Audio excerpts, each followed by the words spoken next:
Hey guys, how do you value your time? Uh, so, I get if you get invited to a lot of stuff. I recently got invited to a group, and I love the group of people. But if you're being invited to a group where they're not valuing your time, then what are you doing there, right? So many of I've been in so many groups recently where my time is being collected by one person who is benefiting off of everybody's time that's there. The group isn't benefiting off of each other, if that makes sense. That's the problem with coaching, a lot of coaching and consulting services. If you're just a coach, right? That's a one way exchange of energy. Um, Nothing's being created. A lot of subjective thinking. I've seen a lot of subjective thinking on LinkedIn, groups that I've been in.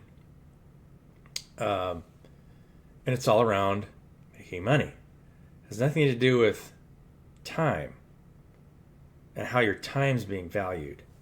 And it does in a way, but it's like you're not valuing your time equally inside of a group creative project. You're not creating anything. You usually have one person feeding on the rest, or a couple of people, a group of people feeding on the rest, right? You're just feeding, one small group is feeding on the other. So when you look at society and what it's doing right now, the marketplace is trying to pull away from all these unequal exchanges of energy. That's what's happening. And so if you don't have an equal exchange of energy, if you're not creating a group creative project where there's not an equal exchange of energy, ultimately that's going to fail because the system's trying to balance itself right now. So what's happening? The system is trying to balance itself because it's so imbalanced. It's being forced to get balanced. So the idea is to create a project where you're balancing everybody's time and allowing people to manage their time with each other in either individual creative projects or group creative projects and giving them the tools to be able to do that. How do you do that? You're balancing time. You're always balancing time. Money is a subjective way to measure time, right? That's why the group creative structures are breaking down right now. I used to work for a public utility. We created power for the public. We were creating something for the community. You're always creating something for the community. I don't care if you're a coach, consultant, whatever. You're creating some product for the community. Now, if it's not co-creative, if you're working in a team and it's not co-creative, then that team is breaking down. Because if people are not part of the co-creative project and not following their heart and they're not in their creative energy, they will have less energy in a lower vibrational state than the other people. And if you're trying to control those people and what they do, then now it's not a co-creative project anymore. People aren't going to be interested to stay there. They're not creating what they want to create. They've got no incentive, no drive, right? So now you have to coach them to make sure they're productive, which is why there's so many coaches and consultants in the industry, because there's no passion to drive. Without passion, you have nothing, right? There's no passion in life. Where's your passion? I just got done writing a book about, healing yourself through creation. Unless you have a co-creative project, if you're working with people, unless it's co-creative, what is it?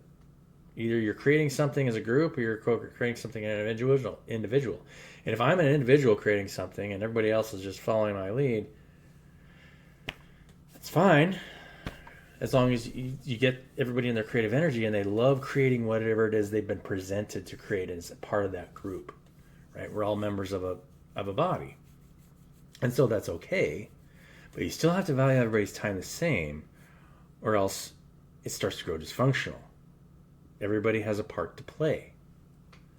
And so that's why mental health has been one reason why mental health has been on the focus of most of the world right now. The other is that um, the businesses that we have now a lot of times try to provide a product that trigger the dopamine response in the body so they feel like you need the product but you don't actually need the product, right? So it's just a distorted masculine energy out there saying, hey, I got what you need. And the reality is all of us are self-contained and whole. There's nothing wrong with any of us individually. Nothing. Everyone has something to contribute. But if you're getting pulled into something that's just pulling your energy, then you will have less to contribute. Your time won't be as valuable because you'll be distracted, right? It's all about self-knowledge and containing your own energy. So for me personally, it's been a real thinking about whether or not you want to start a co-creative project, because you have to, that in and of itself is more important than, but it's just as important as the time that people spend together. If that makes sense. So if you have a co-creative project, you're going to end up spending more time together. And if you're following your heart and you're creating something for the community that benefits the community so that they can value their time better, that will be more benefit. That will give you more interest in the co-creative project in and of itself, right? Yeah. Thoughts for Monday morning? Heal yourself through creation. You don't need to rely on other people's creations. What is it you're doing for yourself? You'll always be in a poor mental state if you're not creating something for you, and at the same time for other people. This is something that I kind of understood, that it was a realization that I had about Jesus, right? If you think about what Jesus did and the story of Jesus, whether or not he was a fictional character or really lived, that story is a story about somebody that transformed themselves from the inside out, eliminated all the pain on their body, was able to fast for 40 days, 40 nights. So basically, he totally broke down his own structure, rebuilt himself into a light body from the inside out, which means he was able to transmute all the pain in his environment. He ground out everybody.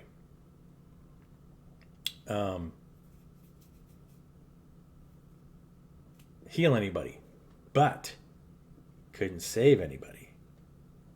That's the lie, is that he saved you.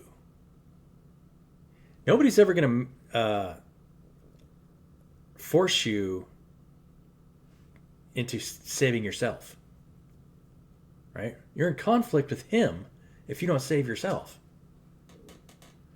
I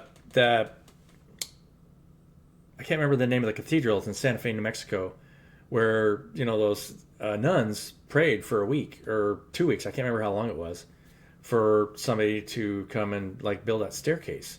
And then this mysterious carpenter shows up, builds this double helix staircase in this chapel, and then leaves. They don't know who he was. One of the most intricate pieces of carpentry ever in the world. So think about this. That was somebody that became so creative, carpenter, that if you're not feeding off your environment, and the thing that you're creating is such a beautiful product, people are just going to come to it no matter what, right? People are going to flock to it because it's your creative energy. And so you start eating less and less as you start getting into your creativity.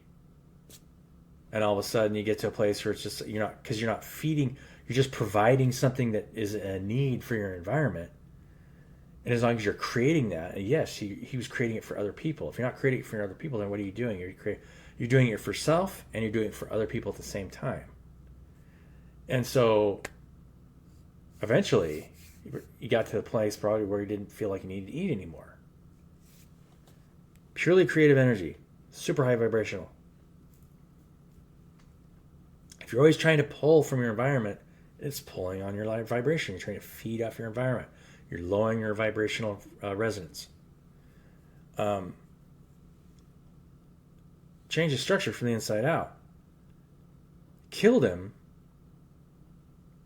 partially because of how much he loved him, because he was able to do that. And secondly, can't get that secret out, right? He was giving you a message on telling you how to save yourself. That was how he made fishers of men. He told them how to do it and then taught them that practice.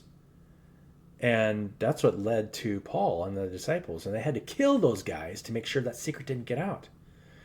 So now you have a religious system that created a martyr and said, this person died for you. If you believe in him, then you'll be saved. He was teaching you how to save yourself. Didn't really understand that very deeply until how deeply that was until just recently. The power of creation. Think about that one for a while. Anyway, but he did it for himself. He had to do it for himself before he could teach anybody else. So he did it for both, right? So to say that he died for your sins is kind of true, but it's not. The word is technically correct, but it's been twisted to make it sound like you need to worship this person. No, I am the way, the truth, and the life. No one comes to the Father but by my way. You could read it that way, right? He was teaching you how to do it, how to save yourself. You're never going to force somebody to save themselves. You could raise somebody from the dead, heal them physically, but you're not going to teach them how to save themselves unless they understand the way. Stay creative in your creative energy. Keep going. I mean, you'll need to eat less and less because you're creating a product for the people around you. Very profound. And you'll be best at it because, I mean, you're just be pouring yourself into it. Became the best carpenter in the world. Maybe they never lived. Think about that for a while, guys. Get back to me in the comments on this one. Love you guys. Catch you guys later. Bye.